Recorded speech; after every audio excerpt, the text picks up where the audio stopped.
My name is Alex Byun, and this is my IOC on the poem Havisham by Carol Ann Duffy.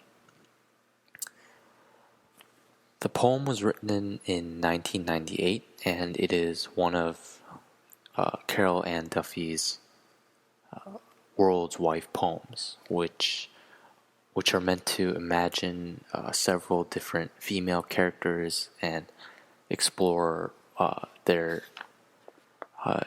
the purpose of the poems are to explore the characters' minds and what they might have felt, and it really is about the theoretical the mind state of these female characters.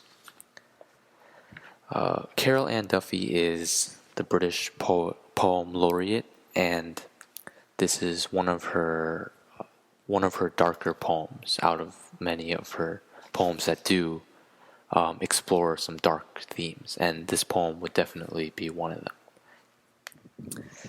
The speaker of the poem is Miss Havisham, who is a character in Charles Dickens' novel Great Expectations, and the character is a woman who was supposed to get married, but she was left at the altar, and she ended up not being married. So with the poem, Duffy is trying to explore what kind of thoughts Havisham might have had years later.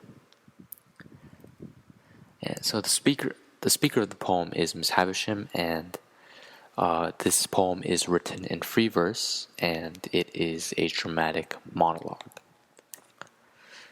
So as I mentioned, the poem is about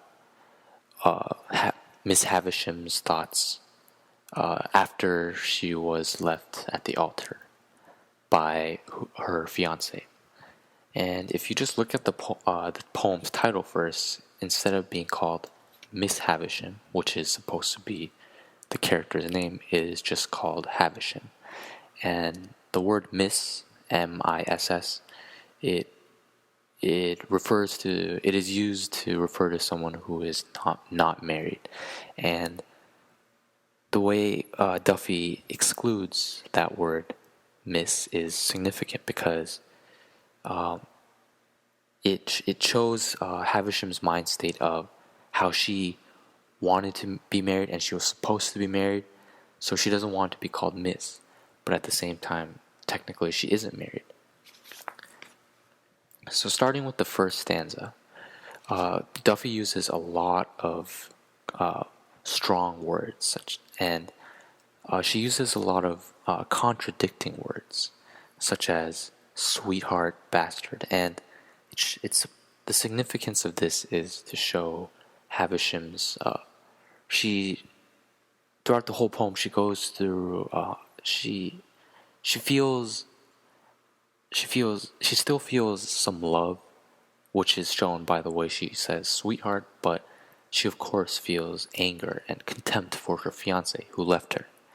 So the whole poem, it's about how Havisham, she's still very much in love with the man and she can't forget him, but she also has this very dark side, and and then later on in the poem we see that she has thoughts of murder almost.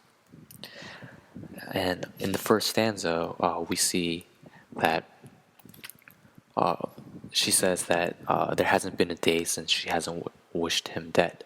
So we do see that she still, of course, she feels deeply pained, but at the same time, she does call him a sweetheart because she was very much in love with the man. We can see how Duffy is, she's basically theorizing because the audience, we don't know exactly how Havisham feels explicitly from the novel Great Expectations, but the purpose of the poem is to explore the emotions of someone who has been hurt because of love.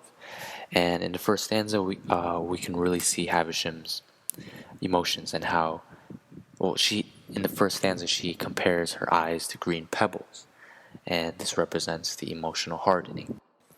Moving on to the next stanza, we again see more of Havisham's darker thoughts, and in line 2 of the stanza, instead of saying whole days in bed calling no, Duffy uses several O's in the word no, and this allows readers to better picture in their mind Havisham really crying.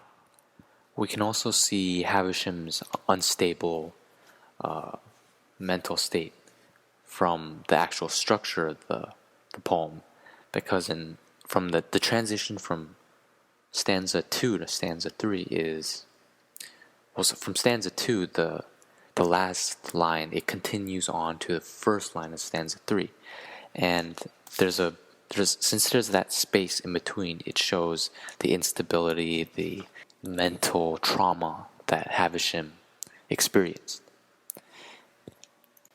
Duffy uses this structure to again show what a character who had just lost everything would feel. In the third stanza, we can also see Duffy's her strong choice of words and how she picks these words that they create better images for the readers, because the poem is supposed to be very passionate and to really show the emotions of a character. And in order to do that, Duffy uses strong words such as bite awake instead of just wake up. In the fourth stanza, Duffy continues with this strong imagery, and she particularly uses the sound B, the sound of the letter B a lot, with the words balloon, bursting, bang, and breaks. And the repetition of this word is used to emphasize Havisham's feelings. And in the very last word of the poem is breaks, but instead of just breaks, the word begins with 4 B's, and this shows the emotional state of Havisham. The poem is very powerful because it is difficult to really show the emotions of a character such as Havisham, who has lost everything. So I thought the way Duffy used great imagery really, she really succeeded in hypothesizing essentially about Havisham's feelings. Thank you for listening to my IOC.